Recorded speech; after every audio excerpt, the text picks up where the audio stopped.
Hey guys, welcome to Rock Talks. Today we're talking to Danny Lilker, former bass player of Anthrax and current Nuclear Assault bassist. We discuss the cancel culture in metal, the whole Fistful of metal era, his experience as a member of S.O.D, and his new musical projects. If you like this interview, please give me a thumb up, leave a comment, and share the video with all your friends. Also, very important, please don't forget to subscribe and hit the bell. Hello, Danny. How are you, man? Thank you so much for your time. Welcome to Rock Talks. Hola, Pierre. How you doing? I'm glad to be here. Doing great, doing great. All right, so let's start. Since Anthrax is put out this kind of video series for the 40th anniversary of the band, and they talked a lot about the early days. I think that we can start speaking about the first Anthrax album that you were in is Fistful of Metal, right? Yep. Yeah, I got the chance to watch some really early, really old school Anthrax video clips, playing live. And in my opinion, also in Scott's opinion, Anthrax sounded like really crappy Iron Maiden back in 82, 81, right? Yeah, he was because it's true. Absolutely. We were 16, 17 years old, so we still had to develop skills as far as having, original music. You of course you're inspired, but you have to reach a point where you take these inspirations and you move with them, and you eventually maybe become an inspiration to somebody else instead of just, let's say, duplicating something. So sure, at the beginning we were our influences and our age, we were still a little immature. Sure. Yeah. But then the first album, Fistful of Metal, was much more influenced on thrash metal, since you wrote, according to Scott, 80% of the material on that album. What was the motivation to change direction and be more fast and aggressive? Well, by then, one thing was getting Charlie in the band. When we got Charlie as a drummer, he really helped move things in a faster direction, inspiration-wise and also talent-wise. But also, when we first formed the band, our influences were more just Judas Priest, Metallica. Then once we got into stuff like Judas Priest and Iron Maiden, I don't know what I just said. Once we got into stuff more like Metallica and Motorhead, and more of the thrash metal stuff, bands from the Bay Area, and yeah, just say bands like Exciter, for instance. Exciter, when stuff like that started coming around, that pushed us in a more faster, aggressive direction, influence-wise. So that's why, going from when we formed as mid-teenagers in the very early 80s to the time that Fistful of Metal came out, we had taken on more intense influences, and we had become better musicians too, so we could play faster. Yeah, I agree. So this is true that you wrote 80% of the material on that album, so pretty much all the songs, correct? I certainly wrote most of it. 80% is probably generous, sure. It's just, I've always written a lot of music, except if I start to lose interest in something. But yeah, I did write a lot of it, and you could tell because after my departure from the band, the songwriting sounded different, I think. Yeah, I agree. So you got the chance to share a stage and also write music with this guy, Greg Walls, former guitar player in Anthrax in between 81, 82, right? Greg Walls claims he wrote Panic and Metal Thrashing Mad. And also he says that he helped writing the rest of the album. Is this all true, especially the Panic and the Metal Thrashing Mad part? I'm sure. Oh, that sounded weird. I'm sure that Greg did contribute to the music writing. I don't remember how much. Of course, it should be kept in mind this was 40 years ago. So memories can be a little hazy, but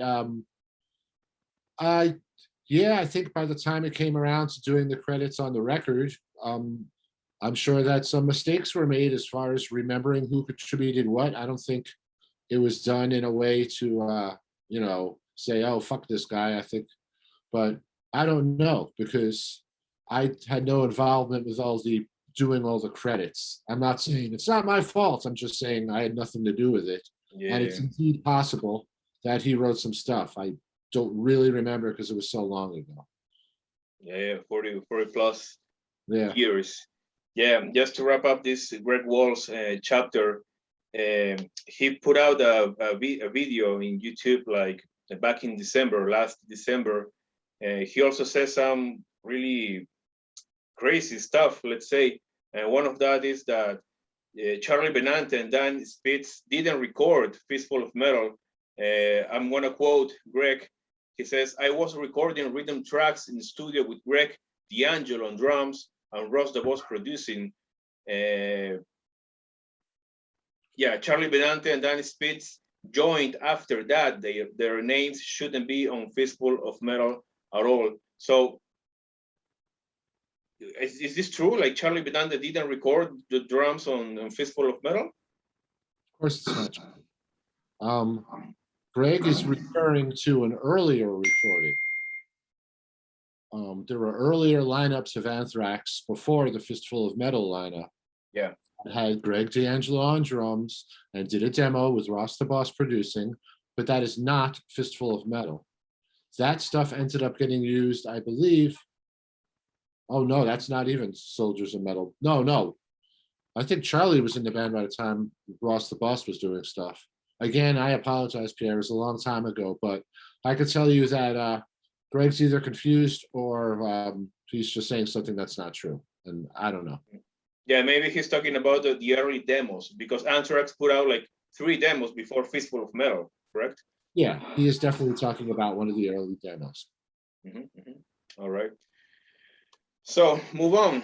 Then in 19, oh no, you have also some writing credits on Armed and Dangerous and Gun Ho for the Spreading the Disease album. So they were using your music actually after you left Anthrax. So my question is, how big do you consider your contribution to the band was back then? Early and mid 80s. Well, they did end up using a couple of my riffs. They actually still ended up using a couple of my riffs on Among the Living, which I didn't exactly get credit for. Oh, which So songs? Huh? Which songs on Among the Living? Let's see. I have to remember. I don't have it in front of me. I have to look. I can name you all the tracks: Among the Living, Caught in the Marsh, I Am the Law. I Am the Law. All right. And then one other one. I Am the Law. I wrote the heavy riff under what they say. I Am the Law. That's a heavier, darker riff. Yeah. That and there's probably one. I forgot. You guys from South America got those great memories. Yeah. Sorry about that. No, that's great. I've always been impressed with the dedication. Yeah. What else? Maybe NFL, Imitation of Life. Imitation of Life. The beginning of that ended up was going to be S.O.D. Aren't You Hungry? It's the same riff. So yes, those were the two. Thank you for being smarter than me.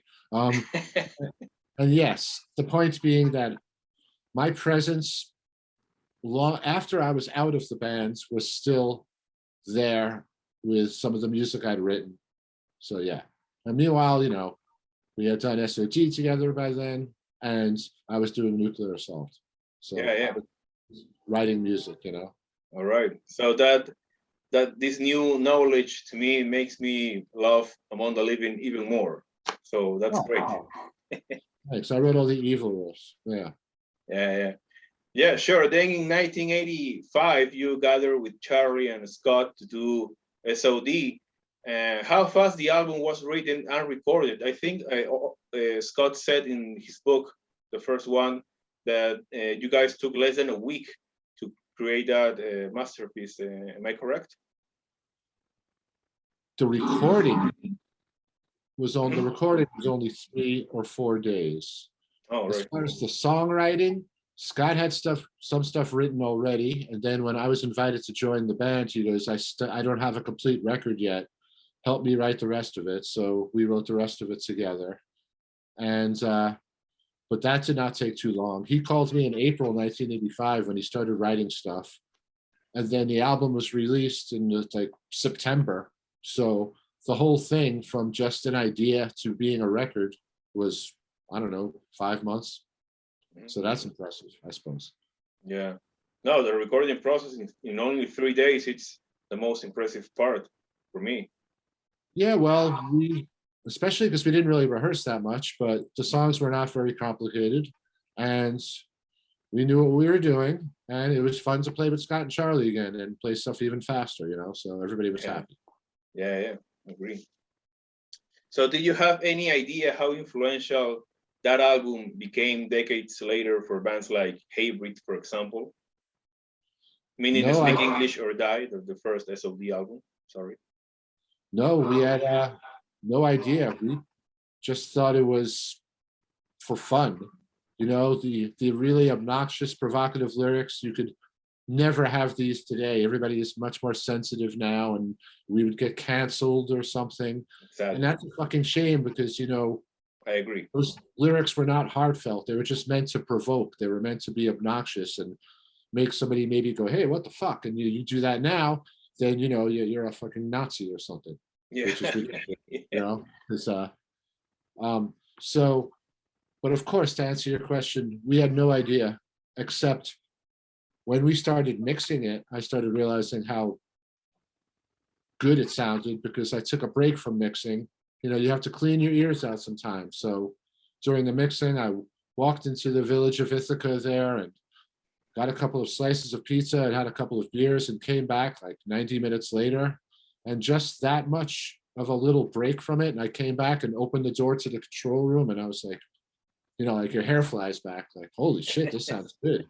People are gonna like this, man. So we started getting the feeling that it was going to be bigger than we had thought it was at the beginning, when it was just fun. It was still fun. It's just all of a sudden it got popular. We were like, okay. Yeah, because back then you didn't tour much for that album, right? We did a few shows, and then only. the band was terminated because other members of Anthrax were starting to get a little envious, to be honest. So all right. it was causing problems within, there'd be S.O.D chants at Anthrax shows and stuff like that, and that was becoming a problem. So Anthrax was the band they had to focus on, that was going to, sell more records. So they said, "You got to stop this. It's causing problems." So I said, well, "All right, whatever." I was busy with Nuclear Assault, so Yeah, sure. I had my own shit to do. Yeah, maybe they stopped S.O.D from touring, but they didn't stop S.O.D from becoming a monster, a legend through the years, right? Because nowadays, like 36 or 35 years later, people still appreciate that album, even though you didn't promote it back then. Crazy. Well, yeah, it was just a classic, I guess. I know that sounds strange coming from me, like it sounds like I have some big ego or anything, but It's I telling could the step truth. out. Yeah, no, I could step outside it and say that, for the time, it was a very aggressive and revolutionary record. I mean, of course, there were other hardcore bands like, Suicidal Tendencies, COC, DRI, who had come before us, were meeting us in the middle with hardcore and metal. But because we were guys from bands like Anthrax and stuff, we had more promotion and notoriety. So that's why people think we invented crossover, but it wasn't. We just made it, I don't know, more popular. Who knows? Yeah, all right. And how was the vibe when you regrouped in 1999 to record the album Bigger Than the Devil? I ask this because back in that year, or late 90s, metal wasn't that popular, back then. Anthrax was doing not too good, after the Ignition Records fiasco. New metal took over the world, it was like a really weird time for metal. So how was the vibe back then when you guys decided to regroup S.O.D? I think it was a pretty good vibe. Sorry, I keep doing that because I hear my voice do some weird effect with the talking. But anyway, I understand people said, oh, the 90s, it sucked because people only cared about Korn and Limp Bizkit. But, meanwhile, in the underground, you still had, black metal, death metal, and grindcore that were moving Yeah, along. Of course, sure. by then, black metal, everybody was trying to sound like Dark Throne by 1999. So that was kind of boring. But the point being that I think it was a good vibe because it was fun to do it again. And it took 13 years to 13 14 years to do another record. By then there's different guys in Anthrax that grew up as S.O.D fans, so now there was no more tension in Anthrax. It was more like, fuck yeah, man, I'd love to see S.O.D, go ahead please. So that was no longer a problem. And of course it was difficult because by then music had gotten more extreme, so we had to decide, do we want to have a lot of blast beats, or maybe that's not what S.O.D was ever about. But then, of course, we had Milk and we had Pussy Whipped on the first record that was pretty fast. So we had to make some artistic decisions about, we're not going to be a fucking black metal grindcore or anything like that. We're still going to be S.O.D, but we have to keep things current. Yeah. But then again, I never pay attention, and I just keep my head down and do what I want to do. I think that's been my secret, that I don't pay attention to what's going on and what's popular and who gives a shit or anything. I just write what I want to write and play what I want to play, and that's what we were doing then. Mhm. All right. Is there any chance for a new studio album for Nuclear Assault? Your main band actually back in the 80s and early 90s as well. Probably not, because a couple of reasons. One is that John right now, John Connolly, his career, he's actually a high school teacher. So Really? yeah, he's a high school teacher, man, and he's a smart fucking dude. But also that makes his schedule near impossible. The only time he can really get away is the summer, or if there's like Easter or Christmas vacation or something. But also artistically, I think maybe it's lazy thinking, but I think that when we do shows, which we do occasionally, people love hearing the old stuff. There's kids, I don't know how old you are, but there's kids, like 21-year-old kids who weren't even born when those records came out, and they just love hearing all that old stuff. So we go, sure, we could throw some new stuff in, but I think what most people would want to hear is all the classics from Game Over and Hansel with Care and The Plague and Survive and all that. So we're like, we don't want to use that time and energy when it's difficult to find that time, when we know we could just go out and start off with new song and critical mass and people are going to go ape shit. So that was our decision, that kind of like, why bother? We know what people want to hear and it seems to be fine. Mm-hmm. Yeah, you want to give people what they want. So is there any touring plans maybe for next year for Nuclear Assault, some festivals maybe here and there? Well, all that COVID stuff, we have been trying to play the UK Death Fest in London, organized by the Maryland Death Fest promoters, for a couple of years now. That was originally supposed to happen in 20. And obviously, little pandemic fucked that up. But nothing right now. There's a couple of shows. There will be one show here in our town here where I live in Rochester, New York, because 3 of the guys in the band live here.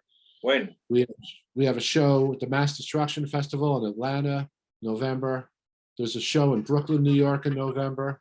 But we're not going to be, like I said, with John's job making this stuff difficult, we don't have a lot of stuff planned except for when we finally get to go play the show in London, which will be, let's hope, next summer, without any more of these fucking Delta variants or whatever, Yeah. So we'll see. Mm-hmm. Okay. So is he a math teacher, or what kind of teacher he is? I believe he does a lot of history type stuff. Oh, nice. Yeah. Yeah, he's very smart. He reads books all the time and everything. So Yeah, it makes sense because history and metal, matches really perfect. yeah, there's so much stuff you could you talk about. So Mhm. very interesting shit. And which album with Nuclear Blast was the most challenging to write back in the 80s? Uh Probably for different reasons. Well, Out of Order, but that was actually in the 90s because I was starting to lose interest by then. I was more into doing Brutal Truth. But Yeah. as far as the classic albums that people know and appreciate more, I'd say probably Survive because it was the first full length after Game Over. The Plague was just an EP. But that Survive was our second full length record. So sometimes there's a little pressure on you. You have to you have all the time in the world to write your first record, starting when you're 14 or something, right? But then you Yeah. have a year and a half to write the second one. And like I said, my philosophy has always been I don't pay attention, I don't care, I just write and I don't worry about pressure, but I'm not the only person in the band. So Yeah, sure. sorry, you might hear some motorcyclists or something out here. Yeah, it's okay. We live we live near the highway, so and it's summer evening here in Rochester, so guys are driving around. But anyway, yeah, so probably Survive because also that was on a major label and they gave us all this money. It's like we don't need all this fucking, we don't have to be in the studio for a month. We could do a record in a week, and we like that kind of pressure. But then, yeah, you have this guy coming in to try all this different reverbs on the snare, and I'm like, I come from a punk rock background. Like, what is this bullshit? Just fucking record it. And what did you do with the budget? Did you return it? No. Did you spend it in beer, maybe? Yeah, beer and other things that make you happy. Yeah, yeah. All right. What about Brutal Truth and your other past projects? Any chance for a reunion or a show, maybe? No, Brutal Truth wouldn't be doing that. Everybody lives in different areas now. I mean, we always did, but even more now. And Brutal Truth is not a casual band. If you were going to do something like that, you have to commit a lot of time to it to play the kind of insane grindcore we did. And I'm playing in a grindcore band here in Rochester, New York called Blurring. I'm happy with that. I'm not sure if I mentioned that last time we spoke a couple of years ago. But No, go ahead. Oh, Go nuts. Take your time. well, it's just actually the guy who played guitar in Nuclear Assault and Brutal Truth, Eric, is the drummer in Blurring. Oh, nice. Blurring, like blurring the line between reality and fantasy. And I would just or even if you're just watching this, just look for our Bandcamp. You can see what we sound like. It's very intense. So that's all the grindcore I need to play. That is some crazy shit. Did you already put out an album or an EP? Yeah, we have a couple of different ones out. Once I'm finished talking to you, I will just send you a link so you can have it on here. So we make sure everybody finds the right one. Yeah, I will put the link in the video description on YouTube. So, are you preparing some new material for this for this project, grindcore project? Yeah, we have planning to record 5 new songs soon. We don't do anything in a hurry. We have no agenda. We're not going on a world tour.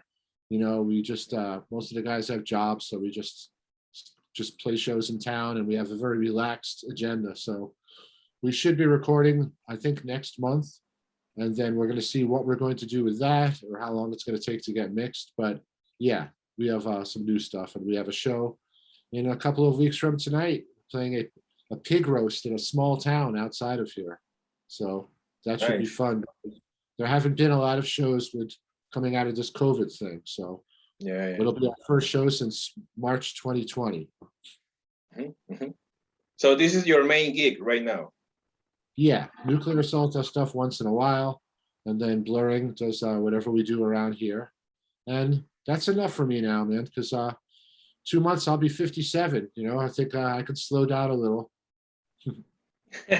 You don't look 57, man. Well, thanks. That's because it's dark in here. Yeah. All right.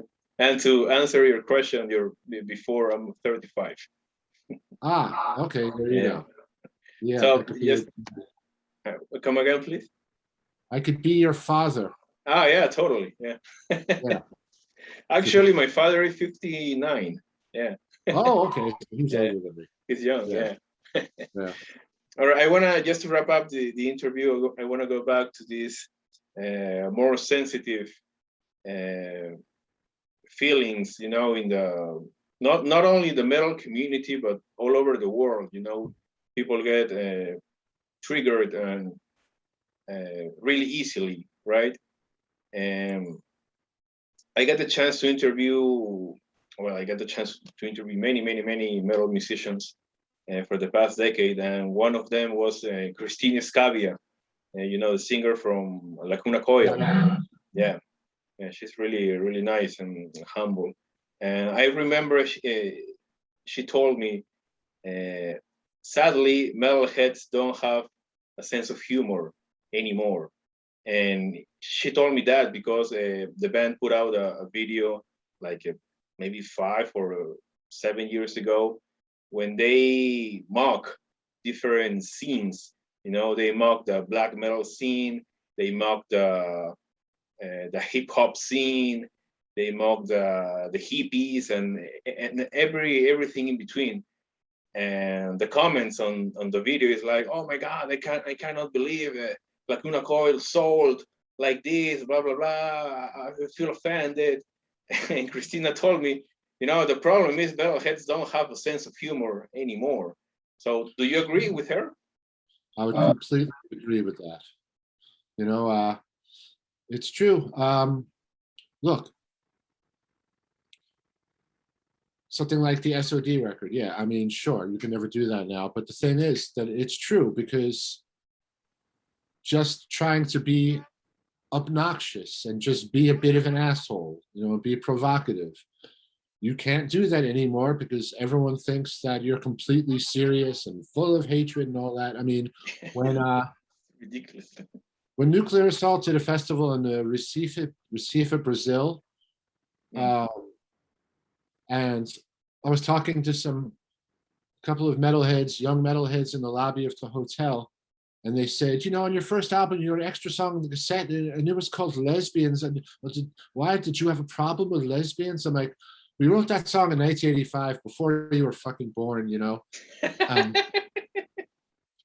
The point being that, no, of course we don't, but that's when it was okay. Well, it's never okay, but you know what I mean? It was like, it was a stupid song, and of course, we didn't mean it. It was just being obnoxious and provocative, and you can't do that. So I would hope that people understand that just because you have a position in a song that's obviously funny or outlandish, that you're not really like that every day.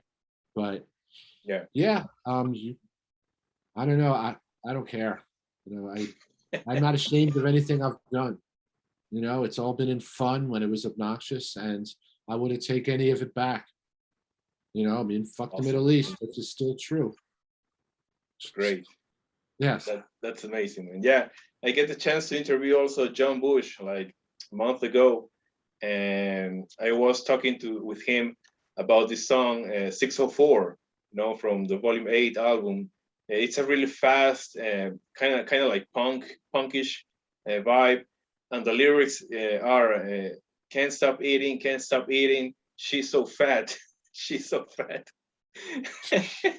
And John was like, back then was comical, it was hilarious. We decided to do a song about this girl named Katrina that weighed like 600 pounds. And of course, nowadays you can't write and record a song like that, which is like I said, ridiculous, right? It's a joke, as simple as that. Yeah, I think some people have made a whole industry out of being offended. So, You know, I think a lot of people try to impress their older friends and, oh, did you see what they said? Oh, that's horrible. I think some people are using this stuff. The Yeah. people that get, you know, Marduk and Incantation shut down from a show in Oakland because 25 years ago, Incantation had a guy in the band who later, much, much later, got into some crappy white power shit that all the other guys were like, what the fuck happened to this guy? But because of this ancient association, you know, now they're on some list. And that's, to me, it's ridiculous. But Yeah. that's just. If you like this interview, please give me a thumb up, leave a comment, and share the video with all your friends. Also, very important, please don't forget to subscribe and hit the bell.